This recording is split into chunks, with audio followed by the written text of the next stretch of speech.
What's going on, everybody? This is Kev the Barber with another classic. Today we're going to be doing a drop fade on my brother with a little,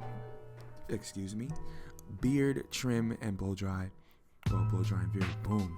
You see that? What is popping right now? If you're trying to do that, please stay tuned. If you haven't followed me on Instagram yet, please do so. First, we're going to start off with a Oster speed line. This is a very dope clipper. I modified it with some ceramic blades, and we're going to take out this 4-guard closed, just knocking down the hair. Nothing too crazy, just trying to clean our canvas a bit. If you can see, it really didn't take out any hair. I'm really looking for calyx, looking for the hair growth. And then we take out this BGRC. It looks like a super complicated clipper. It's just a detachable blade. It's equivalent to your edgers. Just balled it out like this. I really love this clipper. I want to do a video with just this clipper fading, and I've done it before. It's pretty powerful clipper. It's easy to do. I usually start on one side and go on the other for a equivalent cut. It makes it a lot easier to make it symmetrical on both sides. And you just clean up the neck. Make sure you clean up the entire neck, even areas you don't really see hair, just so it's an extremely clean cut. Here we're starting the fade differently than I usually do, using a 1-guard open and going upwards. See, what I usually do is go up and fade as I go. Here we're just gonna create the line. So this is a 2 open, creating the second line and going up about an inch. I'm using the bald line I used at the bottom to contour to the head, so that the fade stays that shape instead of trying to mess around with it. Now I'm using the 3. I'm going up on like just above the bridge of the head. The top is gonna be about, it's gonna be a 2 close later. I don't know why I left so much hair on the top at the beginning. I probably should have cut it down. But here I'm using the Barber Co. brush. This thing is amazing. Like, you just fit it right in your knuckles. Very convenient. I forgot where I saw it. Somewhere on Instagram. Here I'm using the 3 close. Since I just used it open, I'm gonna just fade out that line, tap the line that I created with the 2, and then I'm going to take out the 2 and use it open. One trick that I continue to tell people is whatever you create the line with, you got to take it out with. So we went up open, but we're coming down open and closed. You can come down closed, especially if you have good wrist action, but to come down open and closed is to be a little more thorough, to make sure that you really get those hairs. It's if you're fast enough, it really doesn't take that much time to just make sure you hit it open. Here's the open. You see that faint line right there that I created with the open? I'm now taking it out with the open, and then I'm going to close it to make that faint line down there go a little lower, but I'm going to have to go all the way down to a no guard to take that out. So this is nothing, and I'm feathering too, doing lever play. This is nothing too complicated.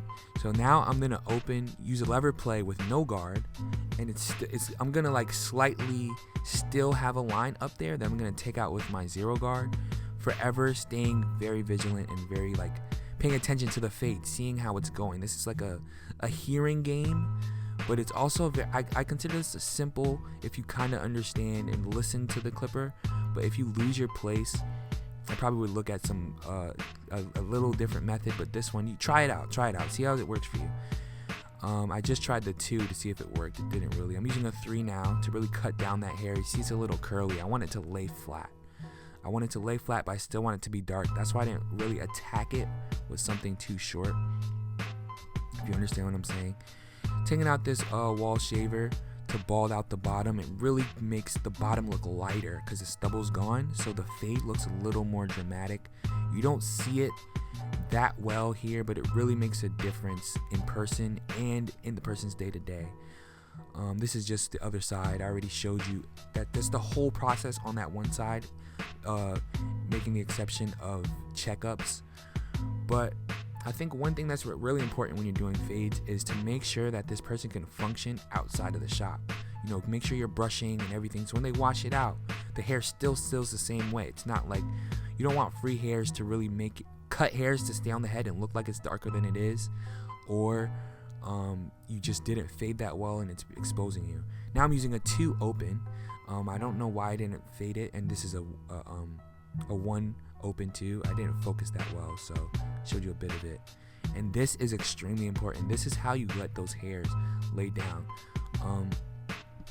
when a client comes in with like a number 5 on the top or something like that and it's curly hair, it's hard for the hair to lay down, so you really gotta do different techniques to make sure that hair looks clean and cut and low, because unless he puts on a do-rag with some pomade, it's not gonna really sit the way you want it to.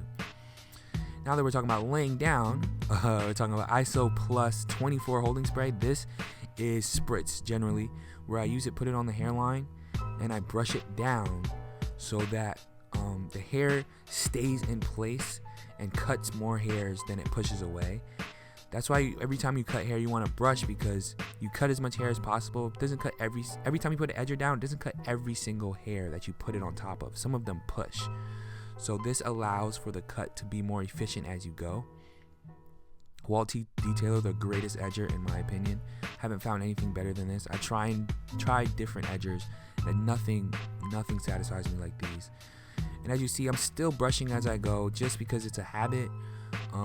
Usually I don't have to brush as much as I'm doing. It's just to make sure that it's extremely sharp. When he goes to the shower, I've already accounted for every hair to be cut, so I'm not really tripping if anything happens. Now here, I'm really big on corners, but as you can see, I'm trying to hit this corner, and I don't want to push it back too far. I like keeping my lines natural. I could have made that thing really hard, but it would have pushed it a little too far back. When you do these edge ups, man, you got to really pay attention to stuff like that. It matters a lot. Make sure you keep.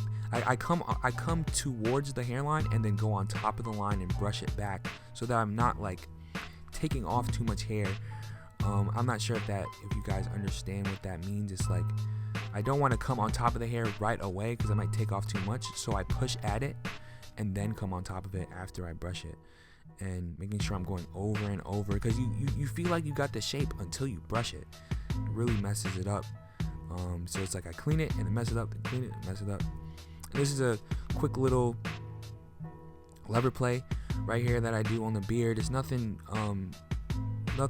amazing here. It's just, do some lever play, take out that comb and really angle it so that you're fading into that beard. It really makes a difference when you shape it up. Nobody likes that little harsh line there. And if you looked at the fade right there where my thumb is, you can see it's a little dark. I left that there on purpose. I should be coming around there to lighten it up slightly. It's there so that the line can come out and pop. Only water is in here. I'm about to get ready to trim this beard. You want to make sure that it's moist, so that you put the blow dryer on it to dry it, and it really makes a huge difference. This is blow dry protection, so that I don't damage the hair as I use the blow dryer. This blow dryer I just recently got is extremely dope. Got it from one of those like corner store beauty supply stores. I'm gonna use that with a Denman brush. The idea with this Denman brush, you want to put the brush in from one angle and then roll it out from the top. It's weird because you use the brush in your dominant hand when you usually use machines in your right hand, in your dominant hand. So it's a little different to blow dry. It's just the first time I'm doing this. I've been doing this in cosmetology school, like on my mannequin. So I was like, I want to try it out here, really improve my service, and it really made a big difference. I'm struggling slightly, but my brother knows it. But it really did help. You got to try new things to really improve your cuts. You don't want to stay in the same place, do the same things you've been doing if you can always find something better. I've always hated the phrase, if it ain't broke, don't fix it, because that kind of implies that there's no way to improve if it's already working. But if something's working, doesn't mean it can't work better, and that's what I'm trying to show. Different options, different ways to do things. Now here, the idea with this lineup is I'm going to trying to line it up with the corner of his mouth, like kind of angle it so it like if you were to take that line all the way through, it'll hit the corner of his mouth, and leave a little bit of a curve at the top. I don't want to go too deep. If I had Beijing, I would probably leave it a bit darker. Now here, right, use the corner. You got to keep combing. Look at how the hair looks clean. Then I just pushed it back. Use the corner of that blade and hit every hair right there. You see how that really cleaned it up? Those are the details that really like show them when somebody takes a shower. those corners expose themselves because you never really cut that hair, you just pushed it back in, you know. So you want to make sure you're combing as you go to make sure it's thorough. Same on this side. Very clean. I kind of just hovered over this because I know I'm coming over back with the blade. I don't like having my edges too sharp because I have to think about it too much. I just want to use something that generally shapes it up, keeps it nice and clean, and then I come back and sharpen it up instead of having to worry about cutting people. I used to cut people all the time a few years back, probably like 3-4 years ago. Now I use this system. It's, you know, it really works. Here I'm not using any shave gel, any water, so I'm keeping my blade real close to the line. I usually use 245 or something if I'm really trying to, you know, shave a face. You feel what I'm saying? Like, but I'm just going at the line. I really feel like it's a really sharp line. If you want to use a blade and you're not too confident, I would use some water, use some gel. I mean, professionals probably should be using that too, but you know, you find systems to try and get the result. Here I'm just hovering over it, not going deep into the beard. It already has a shape. I shaped it with the blow dryer. When you use a blow dryer, you want to blow dry in the shape that you want it to be. I already did that. Now I'm just following it and just making it crisp. You see that? Following it right there. Nothing crazy. I realized barbers on YouTube, we say that a lot. Nothing crazy. I don't know where that came from. I was watching like Matt Gifted Hands and Basio and Chris Perez. Like, we listen to them, and they say nothing crazy a lot. Here I use alcohol to clean up the hairs.